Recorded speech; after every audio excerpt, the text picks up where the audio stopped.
22 dari 27 kelurahan ini terdampak banjir pada tahun 2020. Itu bahkan yang rumahnya jendela itu sudah pres. Ya. Tapi mereka tidak mau direlokasi, mereka masih tinggal di situ dan aktivitas sehari-harinya juga enjoy saja. Saya tidak yakin akan selesai di periode saya. Tetapi yang saya programkan pembangunan ini berjenjang tiap tahun. Jadi misalkan nanti setelah periode saya selesai dan ada penggantinya itu bisa meneruskan. Termasuk pencemaran lingkungan juga harus kita minimalisir supaya generasi penerus kita tidak PR-nya tidak tambah banyak. 20 tahun ke depan Pekalongan akan tenggelam.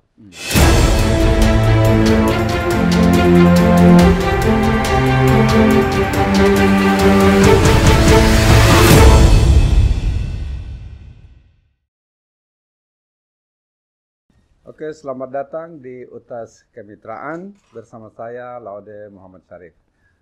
Kali ini saya sangat berbahagia karena sempat bertemu dan berkunjung ke Pekalongan dan saya ditemani oleh Bapak Wali Kota, Bapak Haji Afzan Azlan Junaidi, atau yang orang Pekalongan di kalangan muda sering memanggilnya Pak Aaf. Iya.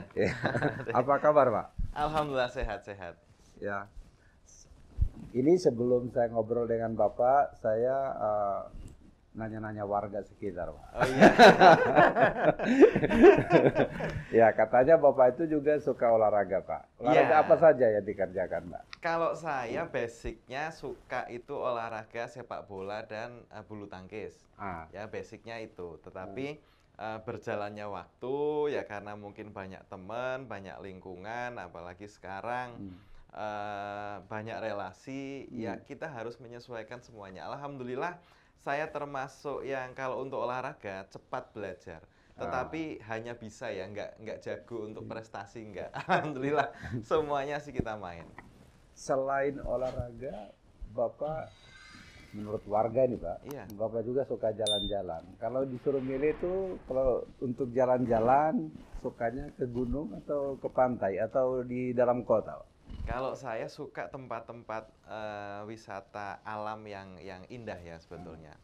Saya oke sih untuk di laut juga oke, di gunung juga oke. Tetapi saya sebetulnya lebih suka tempat wisata yang alami. Ya, semuanya oke. Dan alhamdulillah istri saya juga senang traveling, anak-anak saya juga senang. Jadi apalagi sekarang ya informasi sudah terbuka, ada sosial media, jadi tempat-tempat traveling ini kalau kita jenuh ya kita harus sempatkan untuk refreshing lah. Ya, semoga suatu saat nanti Pak bisa Iya. ke Sulawesi. Kami Siap, punya Pak. pantai yang bagus-bagus. Oh iya. Siap, Pak. Ya, Pekalongan kan di samping sebagai daerah yang mempunyai sejarah Iya. yang panjang atau kota batik, juga sebenarnya memiliki beberapa tempat wisata Iya. yang baik, khususnya untuk wisata di sekitar pantai. Tapi akibat perubahan iklim dan akibat banyaknya pemanfaatan sumber air tanah, ini kualitasnya mulai berturun dan ditakutkan nanti tempat-tempat wisata yang bagus itu akan mengalami penurunan kualitas. Jadi apa-apa saja Pak yang sekarang dikerjakan oleh pemerintah kota dan pemerintah provinsi dan nasional untuk berusaha mencegah agar itu tidak terjadi? Iya. Untuk kota Pekalongan ini sebetulnya kan kota kecil ya. Kita luas lahannya terbatas, hanya 45 meter persegi, 45.000 meter persegi. Terus kita hanya punya pantai, kita tidak punya gunung. Kabupaten Pekalongan yang punya gunung, Batang yang punya gunung daerah sekitar. Kita hanya punya pantai dan masalahnya pantai itu juga sekarang sudah rob. Yang dulu mungkin zaman saya kecil masih ada bibir pantai yang masih cukup lah ya kita untuk bermain di pantai dan sebagainya. Ini sekarang kondisinya sangat terbatas untuk pantai itu sendiri. Makanya kita harus membikin tempat wisata, terutama di pantai. Alhamdulillah sih pembangunan dari sinergi dari pemerintah pusat dari Kementerian Pariwisata melalui pembangunan Kementerian PUPR, alhamdulillah kita sudah ada tempat wisata baru ya di Pasir Kencana yang sebulan kemarin lah, kurang lebih 1 bulan kemarin baru kita resmikan, dan alhamdulillah itu juga memberikan PAD yang sangat luar biasa. Nah, buatan yang lain adalah wisata mangrove. Ya, wisata mangrove ini juga akan kita maksimalkan karena wisata mangrove juga ternyata aksesnya masih rob, ya masih rob. Terus kita ada wisata museum batik, wisata belanja lah, wisata belanja batik di grosir, terus wisata kuliner kita juga sebetulnya sangat luar biasa, Pak. Sayang puasa, Pak. Sayang puasa ini. Ada soto, tauco, macam-macam loh pokoknya. Nah, kita akan maksimalkan itu. Alhamdulillah sinergitas pembangunan maupun daerah, terus pembangunan dari pusat juga untuk pencegahan banjir dan rob yang masih sangat tinggi di Kota Pekalongan. Penurunan muka tanah karena eksploitasi, salah satunya adalah eksploitasi pengambilan sumur air, sumur bawah tanah, itu juga ya pelan-pelan kita stop lah, sambil kita sambungkan jalur baru untuk PDAM kita, ya supaya PDAM ini nantinya kalau sudah bisa memenuhi semua kebutuhan air bersih untuk warga, untuk gedung, untuk kantor, untuk hotel, ini pengambilan air bawah tanah akan kita stop semuanya. Kalau bisa tahu, Pak, ini masa ala rob ini tahun-tahun berapa mulai parahnya itu, Pak? Sejak berapa tahun ke belakang, Pak? Kita rob itu sejak 11 tahun yang lalu ya, kurang lebih. Tetapi yang semakin parah ini adalah kurang lebih 5 tahun ini. Ya, 5 tahun ke belakang ini. Bahkan saya ingat betul di tahun 2020 ya, banjir yang disebabkan baik banjir rob maupun banjir air hujan itu adalah 22 kelurahan dari 27 ini terdampak banjir. Jadi bisa dibayangkan hampir 90% ya, Pak. Hampir ya, 22 dari 27 kelurahan ini terdampak banjir pada tahun 2020. Tapi alhamdulillah pasca itu pembangunan kita lakukan, program-program pembangunan dari pemerintah pusat dan provinsi juga berjalan. Alhamdulillah di tahun 2022 ini dampak banjir sudah sangat berkurang. Kemarin hanya 4 kelurahan yang masih terdampak banjir. Ini menurut saya berkah luar biasa, dan sinergitas dengan pihak-pihak lain terutama kemitraan juga mudah-mudahan bisa sangat membantu kita untuk terus berupaya menanggulangi permasalahan-permasalahan yang ada di Kota Pekalongan. Ya, banjir dan rob ini kan tadi Bapak sudah mengatakan bahwa diakibatkan turunnya permukaan tanah, diakibatkan penyedotan air tanah yang berlebihan, dan pada saat yang sama terjadi peningkatan air laut. Ya, air laut, permukaan air laut. Yang saya ingin tanyakan itu, Pak, kira-kira warga yang terkena dampaknya itu untuk kehidupan ekonominya itu bagaimana, Pak? Iya. Pada awalnya tetap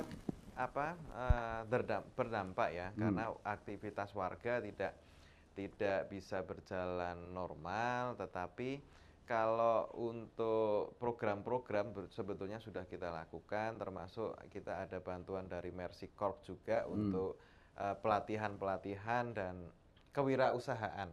Ya, kewirausahaan itu juga sudah kita lakukan. Terus pengalihan seperti tambak, seperti sawah yang sekarang kena banjir pun mereka juga harus diperhatikan. Kalau untuk nelayan, terus untuk budidaya ikan, ini sebetulnya tidak ada masalah. Tetapi pengalihan misalkan tambak dari petani tambak menjadi petani budidaya ikan, ini sudah kita lakukan. Terus untuk yang ibu-ibu, pelatihan membuat cara pengolahan ikan, itu juga semua sudah kita lakukan. Bakso ikan, kerupuk ikan, terus ikan-ikan file, terus ikan asin, semuanya sudah kita lakukan.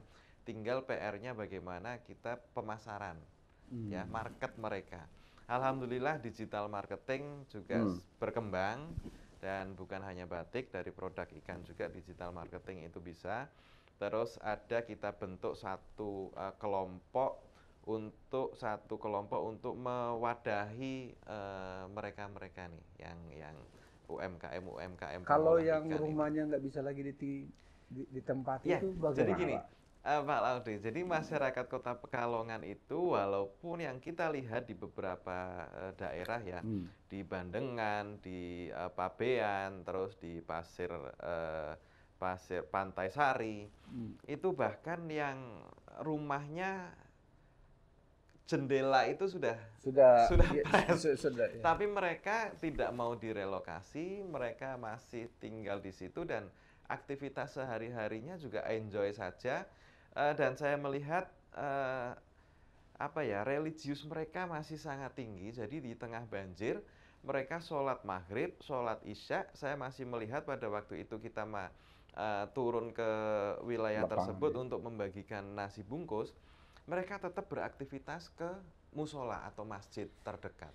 Jadi saya rasa masyarakat mungkin sudah pasrah dan mereka apa ya, dan mereka percayalah kepada pemerintah bahwa pemerintah sudah mengusahakan maksimal juga dan itu sudah bertahun-tahun mereka mereka jalani. Jadi ada memang beberapa warga yang memang pasrah karena mereka kehidupan mereka seperti itu. Ada yang juga terus menanyakan apa program pemerintah. Tapi alhamdulillah lah kita mengupayakan yang terbaik untuk warga. Jadi saya rasa warga Kota Pekalongan ini salah satu yang tidak mau direlokasi. Jadi Ya. kalau kita melihat mungkin Pak Laude bisa next time bisa jalan-jalan lagi. Pernah Pernah ya? saya kunjungi Itu luar beberapa di biasa. Mereka sekitar nggak ya. mau direlokasi. Resilience mereka itu. Mereka masih betah, mungkin historis juga ya. Jadi mereka lahir di situ, tumbuh di situ, sekarang masih tinggal di rumah Kuburan itu. bahkan sudah terendam sama Kuburan terendam semua. Jadi relokasi juga harus keluar dari Kota Pekalongan karena lahan kita terbatas. Mungkin mereka nggak mau itu. Ya mereka pengennya masih tetap betah di Kota Pekalongan. Tapi ya, oleh karena itu mungkin adaptasinya itu rumahnya harus mungkin pakai tiang seperti rumah kami yang di Sulawesi, ditinggikan seperti itu. Ada beberapa yang bedah rumah sudah kita lakukan seperti itu. Saya ingin tanyakan lagi soal, saya yakin persis bahwa permasalahan Pekalongan ini tidak bisa Bapak selesaikan sendiri oleh pemerintah kabupaten kota. Oleh karena itu, apa harapan Bapak, Pak, terhadap pemerintah provinsi, pemerintah pusat, dan bahkan masyarakat internasional, Pak, untuk bisa mempertahankan Pekalongan ini agar jangan hilang dari dari peta Jawa Tengah. Sebetulnya apa ya? Saya mau mengucapkan alhamdulillah tetapi kok karena bencana. Tapi semuanya ada hikmahnya, saya yakin. Semuanya ada hikmahnya pada Kota Pekalongan ini pada waktu itu salah satu bencana yang terdampak di Jawa Tengah, yang terbesar lah ya. Jadi kita mendapat perhatian baik dari provinsi maupun dari pusat.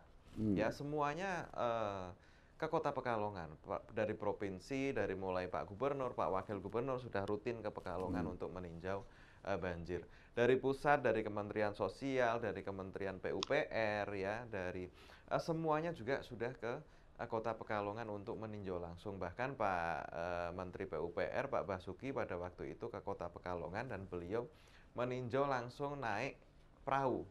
Ya, jadi kita ada hikmahnya itu. Jadi beliau-beliau langsung turun, langsung tahu permasalahan dan menjadi prioritas untuk penanganan di Kota Pekalongan. Alhamdulillah semuanya juga sudah berjalan dan komunitas-komunitas peduli lingkungan, peduli kali loji, peduli sampah, semuanya juga sudah ada, sudah terbentuk. Tinggal kita berkolaborasi dengan mereka. Terus ya yang diharapkan dari kemitraan, dari Mersikop, semuanya juga perhatian untuk Kota Pekalongan. Saya berharap bahwa bukan cuma pemerintah Indonesia, karena Pekalongan itu adalah salah satu juga warisan budaya dunia, karena memang sangat sebagai pusat batik dan memiliki sejarah yang panjang di Indonesia. Saya ingin juga memang bahwa Kota Pekalongan itu bukan cuma permasalahan Indonesia, tapi karena ini adalah permasalahan global. Oleh karena itu, saya berharap bahwa akan banyak lagi bantuan-bantuan dari organisasi internasional dan negara sahabat kira-kira yang bisa membantu Pekalongan. Selama ini sudah ada selain kemitraan dengan Adaptation Fund dan Mercy Corps, ada lagi nggak yang lain, Pak? Mercy Corps sementara itu sih. Ya, kita juga penanganan itu dari Belanda. Oh, dari Belanda. Dari Belanda kita penanganan banjir dan rob ya, karena kita konsultasi dengan Belanda, dengan Pak Roy, kita intens komunikasi, bahkan karena pandemi ini kita juga lewat Zoom ya kita lakukan, dan Pak Roy dan tim pada waktu itu dari konsultan dari Belanda sudah langsung meninjau tanggul dan pompa yang kita bikin, walaupun masih ada koreksi dari mereka, tetapi itu masih bisa berjalan lah, masih bisa operasional. Dan harapan saya ini kalau melihat permasalahan baik dari internal maupun pemanasan global, misalkan permasalahan penurunan muka tanah, ini saya tidak yakin akan selesai di periode saya. Ya, ini pasti.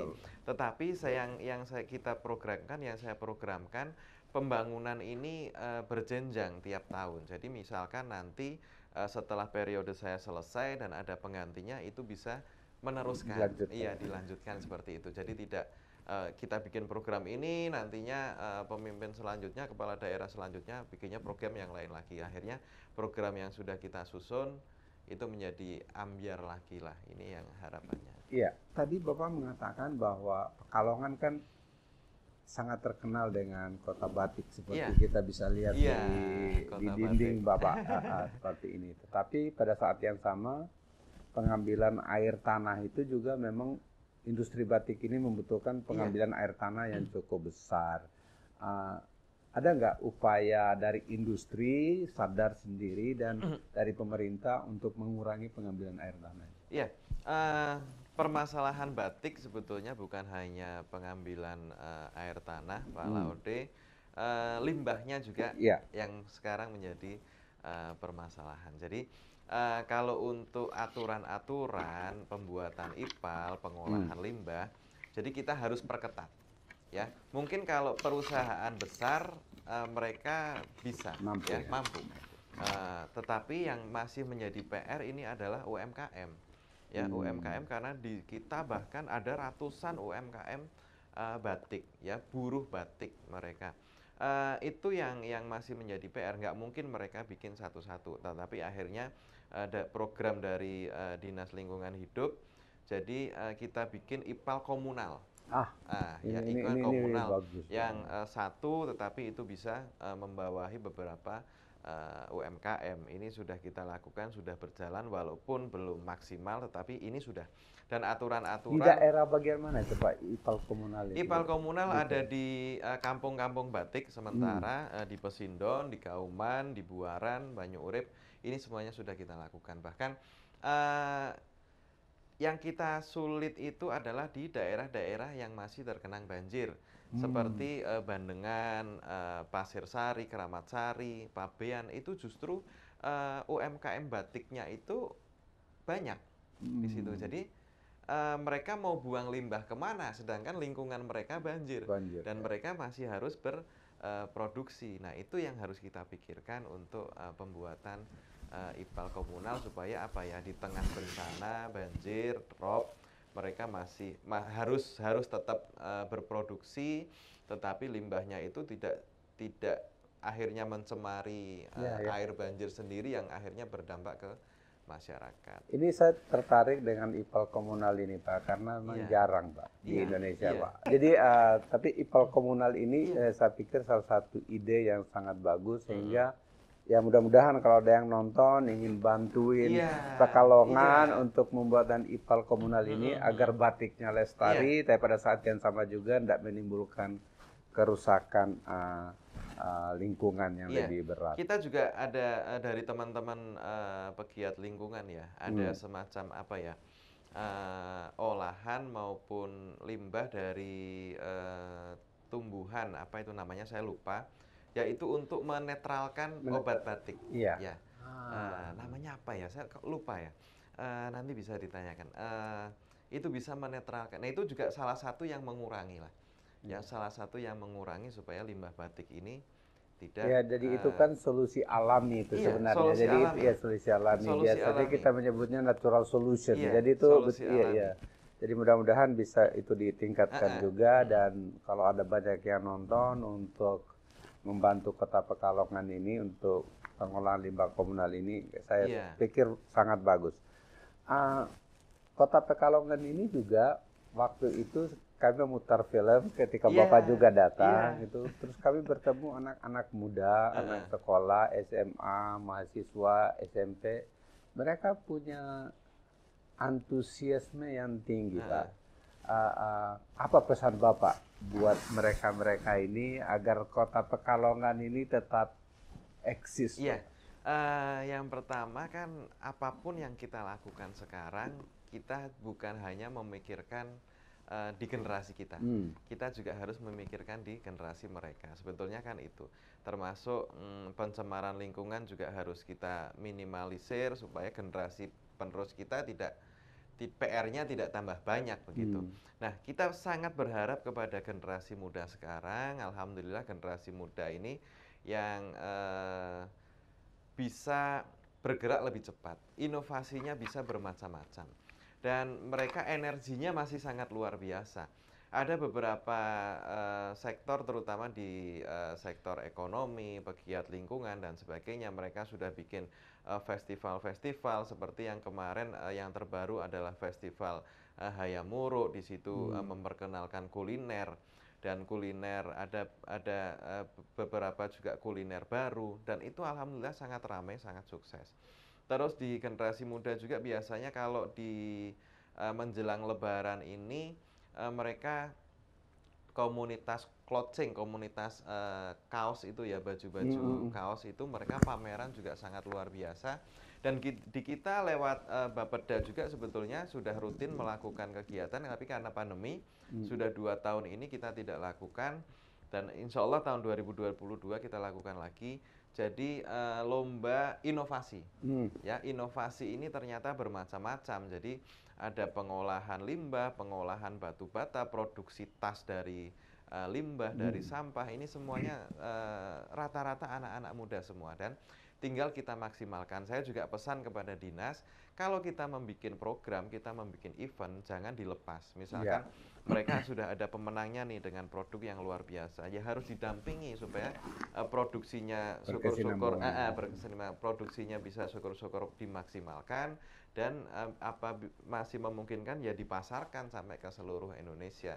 Ini batu bata aja dari limbah sampah sebetulnya sudah pernah saya pas waktu melihat itu lomba inovasi batu bata dari sampah yang batu batanya itu ternyata lebih keras dari tanah liat, batu bata. Itu kan sebetulnya kalau bisa dikembangkan, diproduksi, itu bisa menjadi pilot project juga, rumah misalkan dari batu bata hasil itu. Kalau ada sumber daya yang kami miliki di kemitraan, kami memang ingin ada niatan untuk membuat film komunitas dan anak muda di Pekalongan. Untuk itu bagaimana mereka menyesuaikan diri dan bisa mengubah Pekalongan menjadi kota yang lebih ramah lingkungan. Tadi kan Pak, kita baru saja menandatangani Memorandum of Understanding untuk pelaksanaan proyek yang akan kita kerjakan, adaptation fund untuk penanaman mangrove, untuk pembuatan tanggul dan macam-macam. Apa harapan Bapak Pak untuk implementasi proyek ini? Iya, implementasi proyek ini kan Pekalongan menjadi yang pertama ya, pilot project. Harapan saya bisa berhasil, dan sekali lagi saya ucapkan terima kasih sudah memilih Kota Pekalongan.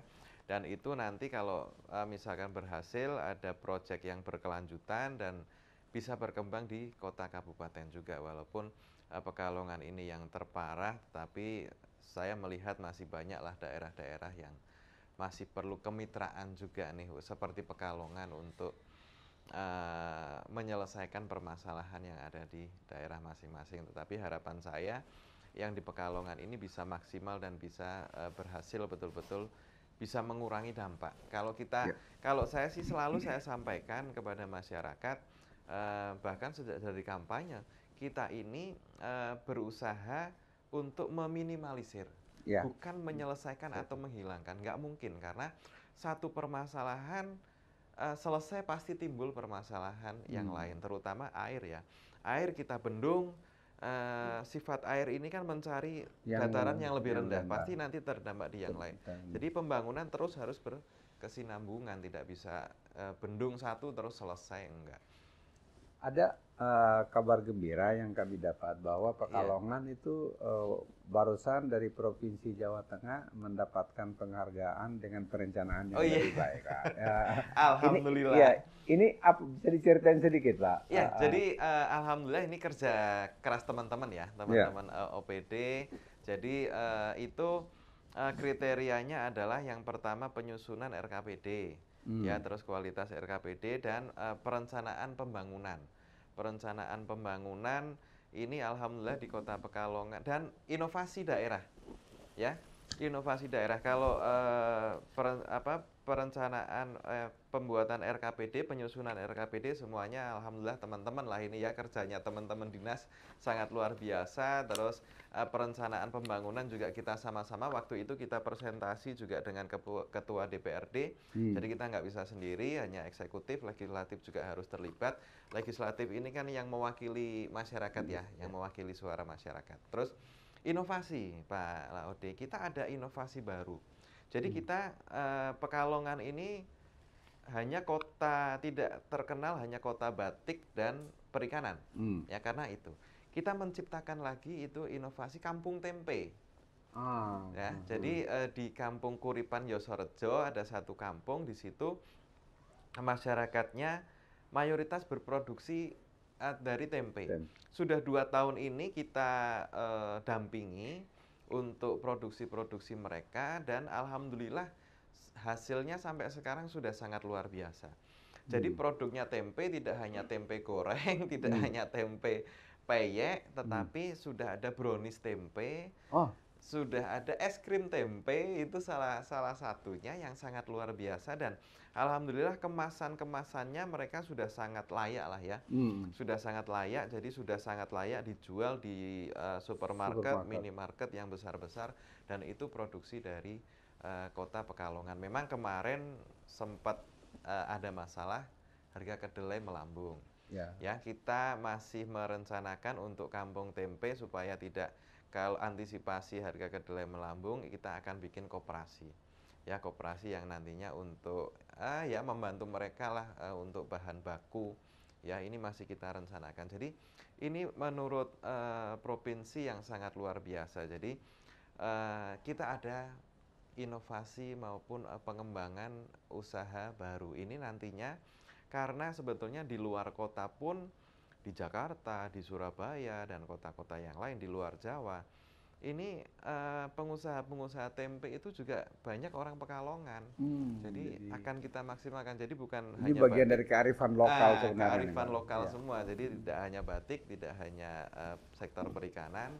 Ini dari tempe sudah mulai kita maksimalkan. Kalau pengen tahu, kan ada perencanaan yang sudah mulai bagus, terus pada saat yang sama mudah-mudahan penataan lingkungan Pekalongan akan menjadi lebih baik sehingga bisa diterusin yang akan datang.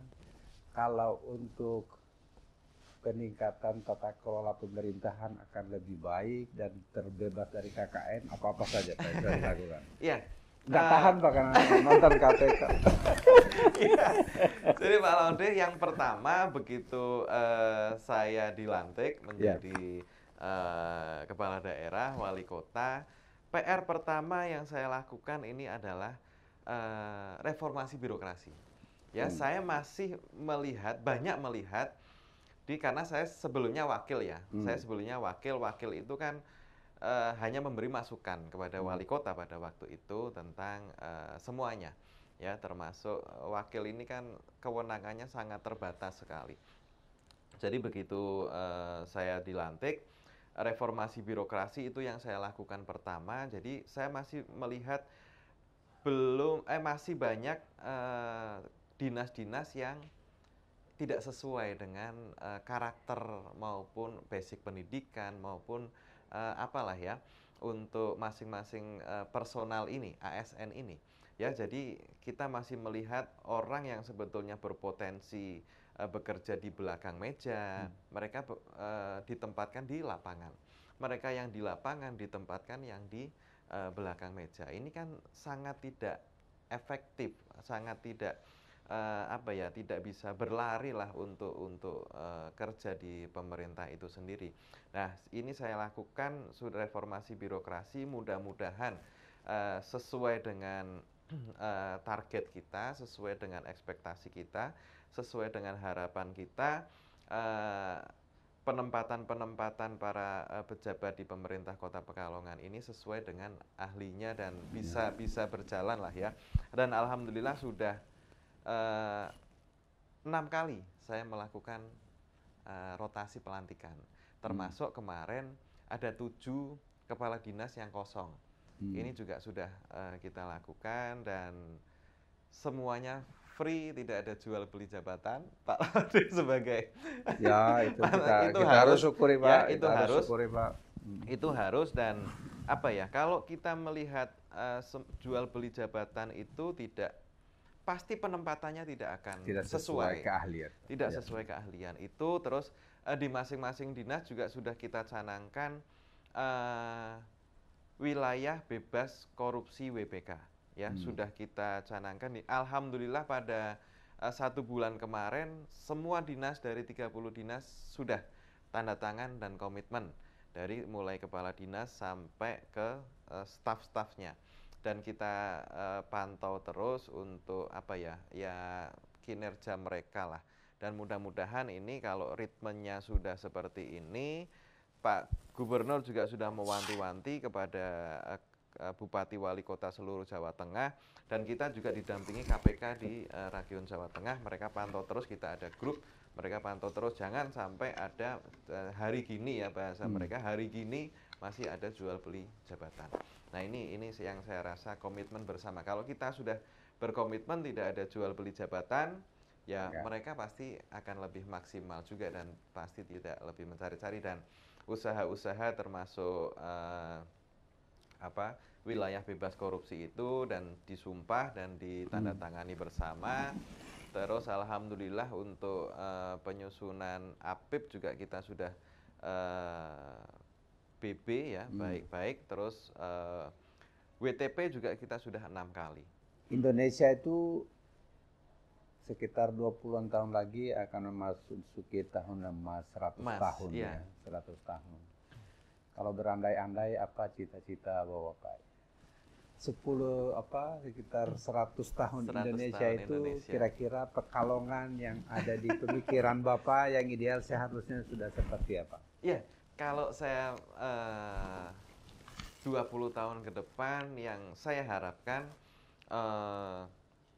pembangunan di Kota Pekalongan bisa maksimal. Tidak seperti yang diprediksi saat ini. Ya, 20 tahun ke depan Pekalongan akan tenggelam. Ini mudah-mudahan 20 tahun ke depan justru Pekalongan akan tumbuh berkembang dan pembangunan itu bisa meminimalisir seperti yang tadi saya sampaikan, meminimalisir sangat-sangat signifikan untuk dampak bencana. Ya, terus saya juga berharap dan masih percaya bahwa kerukunan umat beragama di Kota Pekalongan ini kan salah satu yang terbaik di Jawa Tengah. Kita menjadi rujukan. Ya. Alhamdulillah kita punya beberapa ulama, beberapa habaib, Habib Lutfi, Habib Bakir yang terus menyatukan itu. Dan alhamdulillah ini juga sudah berjalan. Mudah-mudahan semuanya juga semakin baik. Dan sektor batiknya, sektor perikanannya, karena ini akan dibangun pelabuhan onshore untuk lebih menguatkan atau mengembalikan kejayaan sektor perikanan di Kota Pekalongan. Dan harapan saya seperti pembangunan pasar Banjarsari ya, yang ada 4.000 kios yang terbakar, ini bisa terbangun juga dan bisa menumbuhkan ekonomi di Kota Pekalongan. Dan karena saya suka olahraga, tadi sempat dibahas oleh Pak Laude, saya pengen berandai-andai atau saya bermimpi pengen membangun sport center yang kapasitasnya sangat layak lah untuk meningkatkan prestasi olahraga di Pekalongan dan untuk fasilitas Kota Pekalongan. Nah, ini mudah-mudahan 20 tahun ke depan semuanya bisa lebih maksimal dan lebih berjalan, dan Pekalongan kota santri, mudah-mudahan juga masyarakatnya lebih religius lagi. Terima kasih. Saya mengaminkan semua harapan Bapak. Dan saya pikir itu bukan cuma saya mengaminkan, Pak, tapi seluruh masyarakat Indonesia, masyarakat Pekalongan, agar yang penting Pekalongan dan 20 tahun yang akan datang itu bukannya hilang dari peta, tetapi bisa bertahan dan bahkan lebih baik dan bertumbuh. Saya akhiri di sini, Pak. Demikian, saya mengucapkan terima kasih atas bincang-bincang hari ini. Demikianlah diskusi saya atau bincang-bincang saya dengan Pak Wali Kota Pekalongan. Semoga Tuhan Yang Maha Kuasa selalu memberkati Pekalongan dan Pak Wali Kota dan seluruh jajaran. Dan semoga saja tadi cita-cita untuk 100 tahun itu bisa terwujud. Sampai ketemu lagi dengan saya, Laude Muhammad Syarif, dalam Utas Kemitraan dengan narasumber-narasumber yang lain. Terima kasih.